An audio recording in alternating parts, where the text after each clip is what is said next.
everybody and welcome. My name's Amanda and today I'm teaching you through this video basically an introduction to a yoga class or a very beginner entry-level yoga flow. So to begin with, I wanted to show you guys first kind of my setup that I have.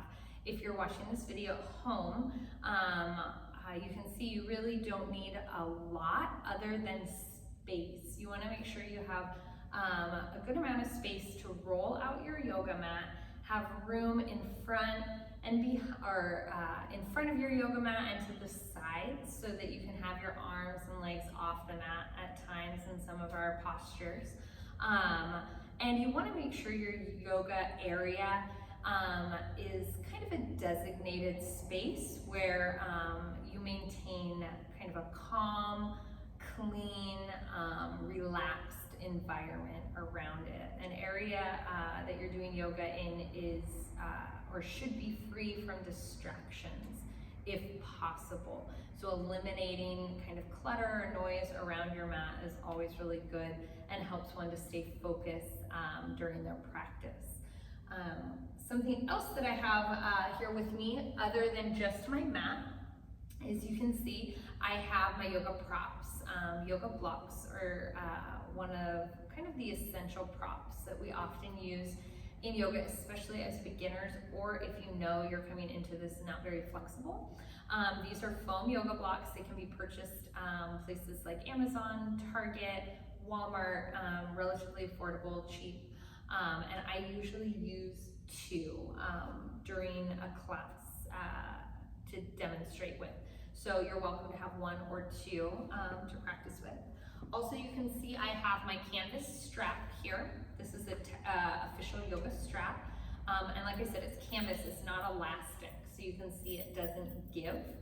And what it comes with is two metal rings at the end. And these are really useful because when we use this as a prop moving forward, sometimes it can be used where we want to create a specific sized loop. And so to do that, we can run that strap through both rings, then over the top and underneath the second time. And you can see that can create a specific size loop, which, for example, sometimes we may use them like to have on our arms to keep our arms shoulder width apart, and we don't want that bending. So a lot of times I have students ask, oh, is like a elastic band work the same? And in this case, no, it's a little different. We want to have something that doesn't give. So those are our two main props that we will use throughout this video or moving forward if you continue practicing yoga.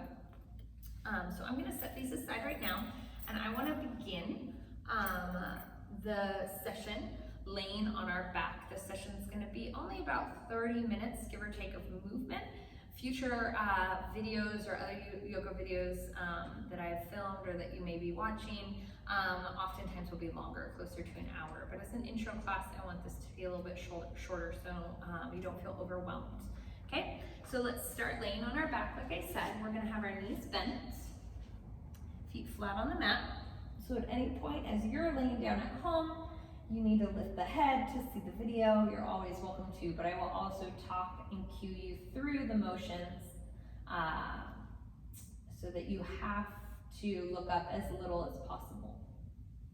So my knees are bent, feet are flat on the mat, hands alongside me. I'm going to bring my left knee into my chest just to begin with just a little bit of movement. Single knee to chest stretch. As I do that, I want us to focus both on the stretch, but also on our breathing. So I want to inhale, really lengthen out my breath. Exhaling out nice and long as well, being very intentional about lengthening both the inhale and the exhale of our breath.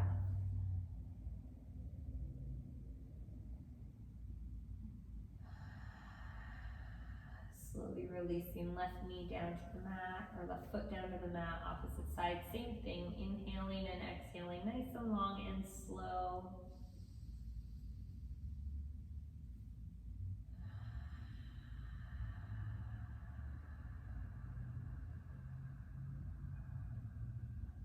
do the single knee to chest stretch again, only lengthening out the opposite side. So right leg's gonna be long, left knee comes into the chest, long inhalation and exhalation here.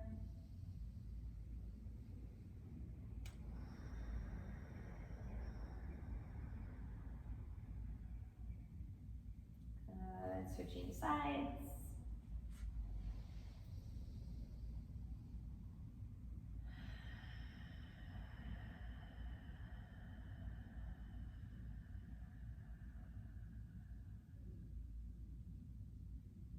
Good. Let's go ahead. Once again, return left knee into our chest, inhaling. But as we exhale, let's bring our right hand to our right hip. Left hip is gonna open up. So we're keeping our hip from rolling with that left knee opening to the left. Bringing it back out. Same thing, opposite side, right knee in and open.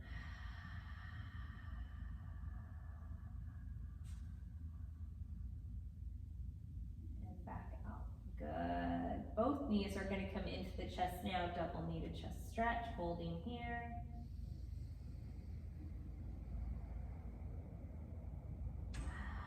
Exhaling, adding maybe a little bit of movement, like a side-to-side rock. Good. And then we'll transition to our next pose, which is called Happy Baby. Happy Baby, we reach for either our ankles or our feet on the outside, and imagine the way a baby lifts their legs up to the ceiling. So we will bring those knees into kind of our shoulders or chest, and the feet will act like we're walking on the ceiling. Once we're here, we can even add kind of a rock side to side. Good. And if you want to try to kind of push those feet into the hands, maybe get a little bit of length in the hamstrings and back. Sometimes that can feel really nice, stretching both the hamstrings and the lower back. Just allowing for a little bit of dynamic movement. Perfect. Let's go ahead, bring those knees back to center. We're gonna now sit ourselves up. So from here, I'm gonna release my feet to the mat, roll myself to my side, and sit all the way up. Coming to a standing position at the front of our mat. Now, in yoga, all the poses that we do are also called asanas.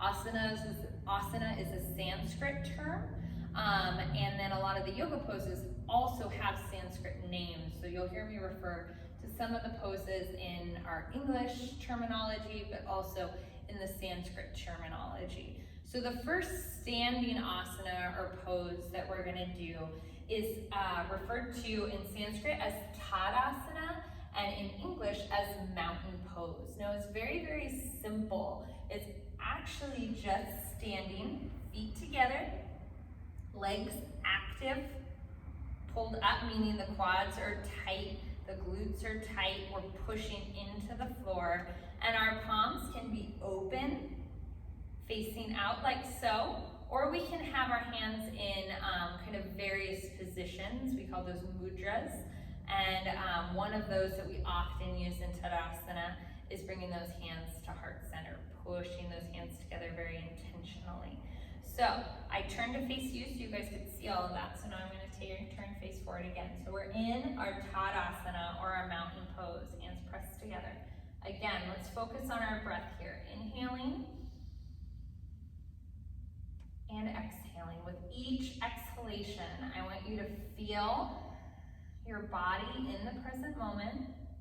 You can do that by intentionally, again, pushing the feet into the ground or pressing the hands together to kind of bring you back to the here and the now, not letting the mind wander. Inhaling and exhaling here. So mountain pose is always our centering or grounding pose. From here, we can begin movement in the standing position. So on our next breath in, I want us to separate those hands to a big reach up. Beautiful inhalation, lengthen, lengthen, lengthen, as long or as tall as we can get. And on the exhale, hands are gonna flow through our heart center. And we're gonna hinge at the hips as we flow into what we call a forward fold. So, roll all the way down into that forward fold, and then slowly unroll back to a standing position.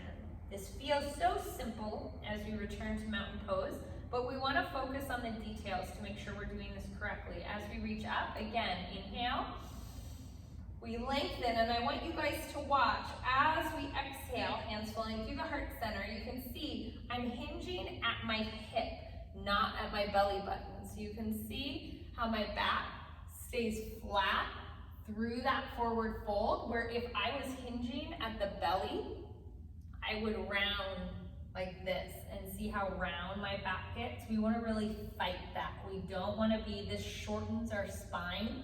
We want our spine to stay long here. So we exhale, we stay long, we hinge through the hips until the hands reach down. Then if you want to allow, we call the spine rounded kind of like turtle back. We can kind of allow that turtle shell or that turtle rounding of the spine to occur. Now, if the hands are not close to reaching the mat, here we can use our block to bring that ground closer so we get good connection and balance onto the ground, even if we can't reach all the way down to the mat, okay? So I'm gonna roll back up, letting my head and neck lift last. We're gonna do that one more time, Tadasana. Inhale, big reach. Exhale, forward fold.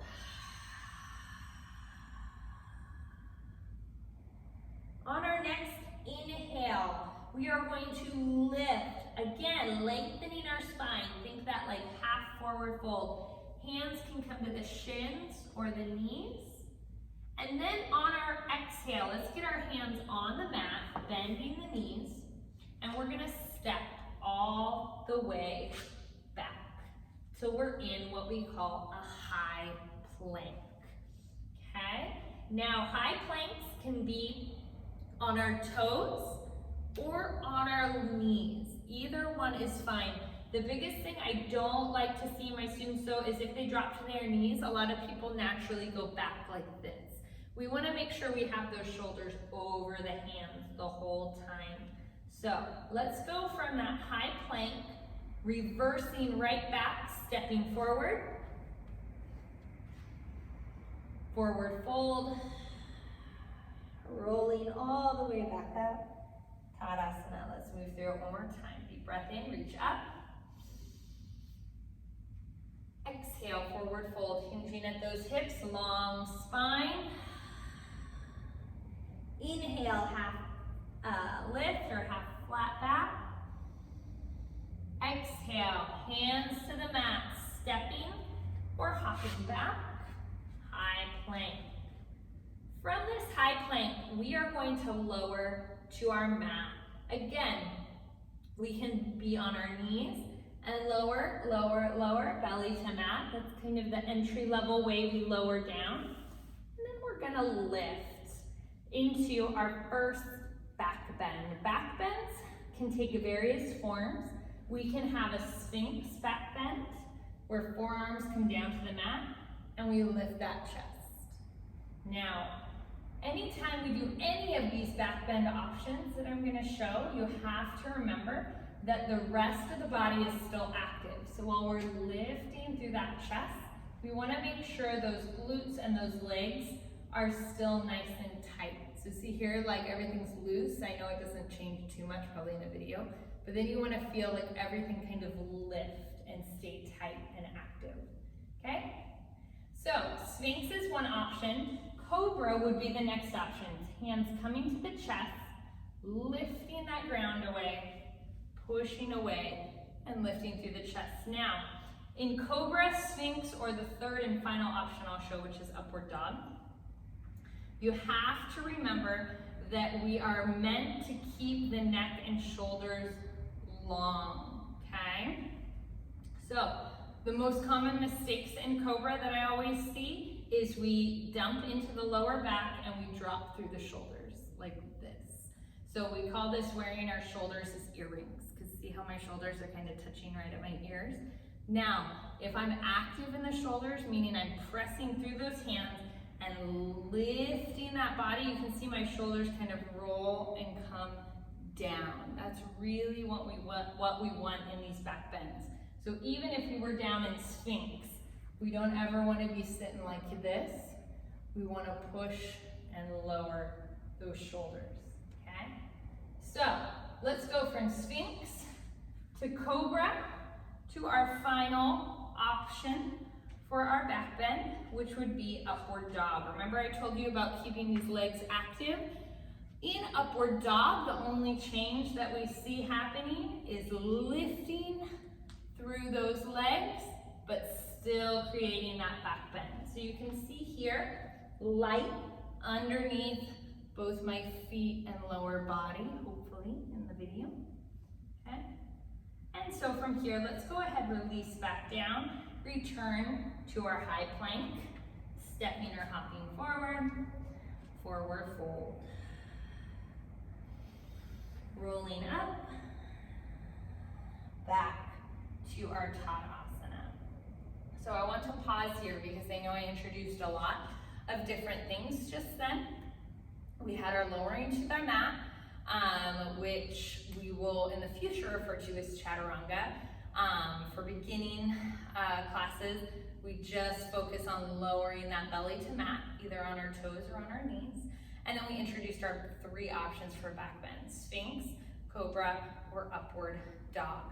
The third kind of sequence or final addition to the sequence is the pose down dog. Now again, down dog is a kind of essential pose in yoga, very, very important. It's one we come back to very, very often, but it can often be the most challenging for people early in their kind of like introduction to yoga.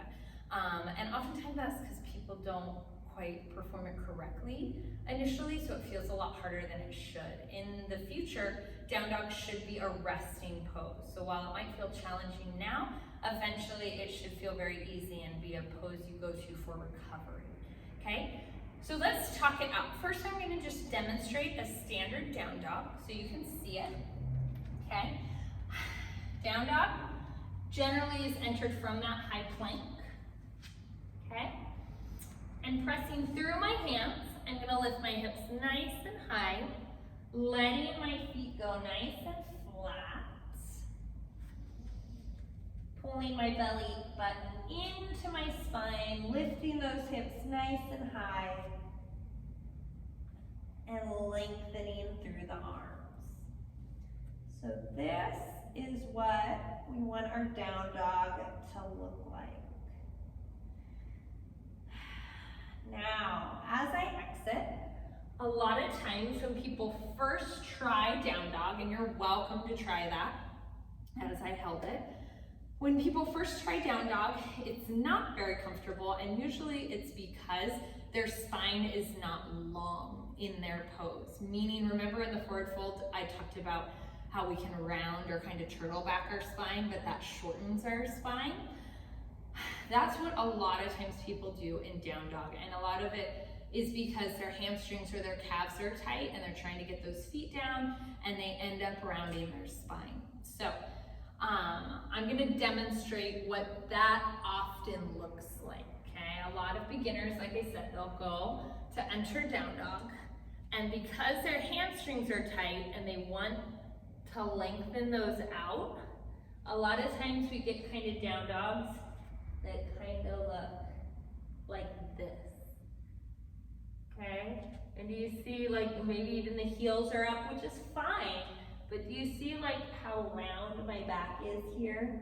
And this is not comfortable for me at all. So watch how it changes as I change my down dog.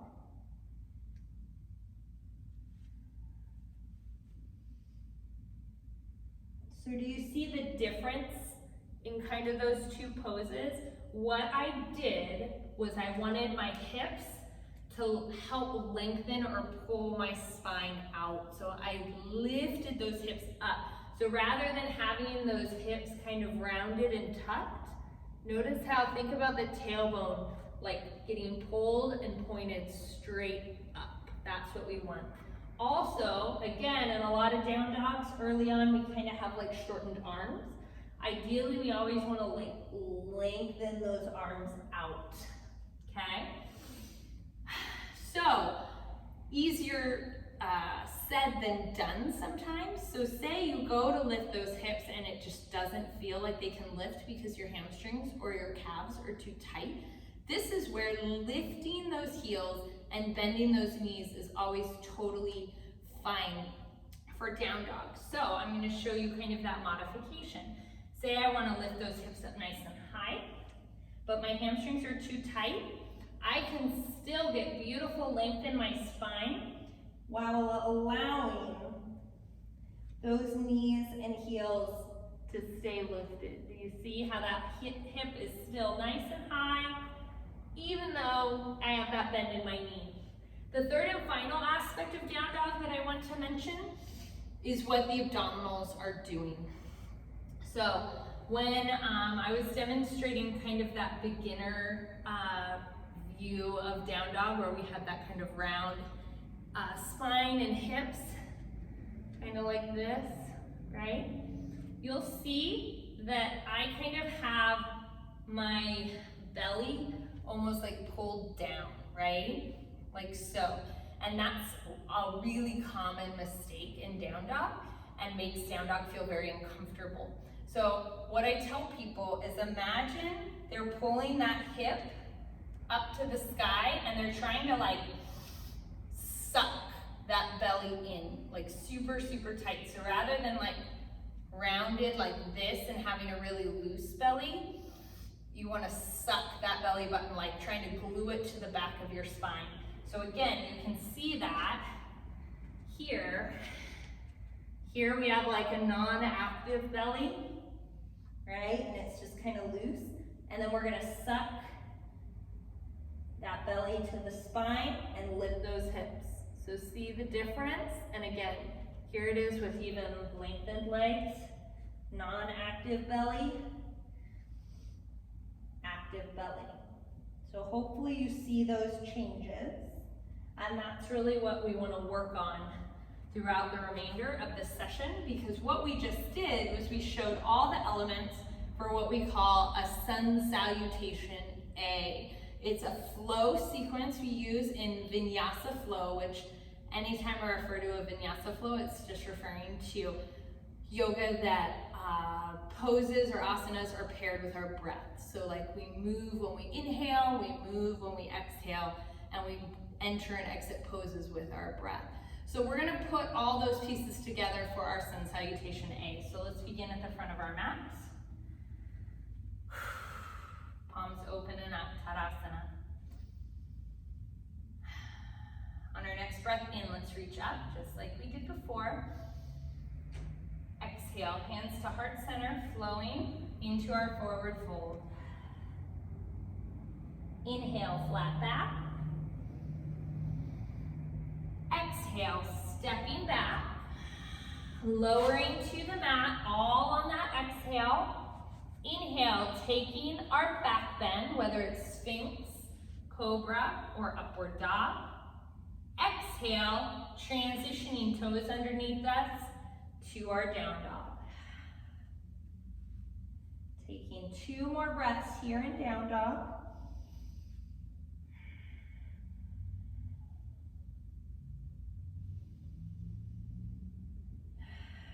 On our next inhale, eyes looking up to the hands, stepping or hopping forward. Exhale, forward fold. Inhale, let's do a big reach up. Inhale, inhale, inhale. Exhale, hands to heart center, Tadasana. Let's add 1 more full Sun Salutation A, repeating those same movements. Inhale, big reach. Exhale, forward fold. Inhale, flat back. Exhale, stepping or hopping back. Again, lowering to our belly from our toes or from our knees.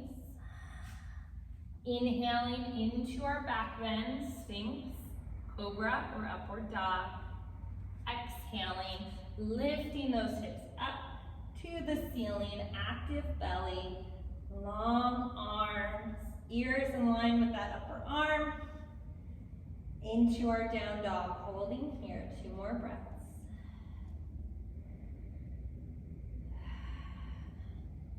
Completing our Sun Salutation A on our next inhale, stepping, walking, or hopping forward. Exhale, forward fold. Inhale, reaching up. Exhale, hands to heart center, and then palms open and up, Tadasana. Beautiful work. Let's release from there. Shake it out just a little bit. So what's wonderful is we use Sun Salutation A's quite often through any vinyasa flow. Sometimes we even refer just to that movement as our vinyasa.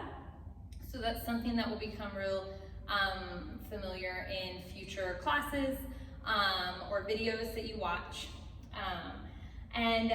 Again, these basic movements in and of themselves are a full body workout. You're using your abdominals, you're using your shoulders, you're using your upper body, your lower body, you're stretching your hips and your lower back, you're stretching your hamstrings and your calves as well. Everything is getting a really beautiful workout, stretch, and movement, all in just these simple few patterns. So that's kind of the intro that I want to leave you with today. With that being said though, anytime we have a yoga session, we always end in what we call shavasana. That's the Sanskrit term for the asana corpse pose. Shavasana though is also referring to a time of stillness or quiet that accompanies a yoga flow. So say we do a full hour of yoga movement, shavasana usually will make up the last like 5 minutes or so, 5 to 10 minutes, give or take the instructor, having you lay in what we call corpse pose. So let me demonstrate that. Very similar to how we began, corpse pose technically is meant to look like mountain pose, but on your back. Palms open and up, laying nice and flat. So this is true shavasana or corpse pose.